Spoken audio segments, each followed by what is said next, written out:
On this day, 82 years ago, Canadian troops, many of them from the Royal Hamilton Light Infantry, raided the Nazi-occupied port of Dieppe as part of the Second World War. Memorial services were held throughout the country, including at Hamilton's Dieppe Veterans Memorial Park. The service paid tribute to the more than 6,000 Allied forces, most of them Canadian, who took part in the largest raid of the Second World War.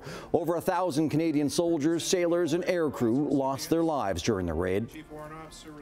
This was the memorial for Dieppe, which was a significant part of Canada's participation in World War II, that although seen as a disaster for the casualties that they lost, really was important in a preparation for D-Day. And a lot of people don't recognize that.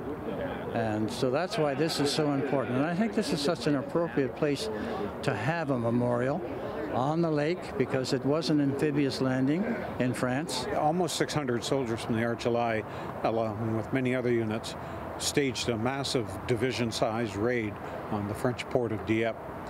The idea was to get ashore, do a lot of damage, find out as much intelligence as they could, and then go back aboard ship and back to England.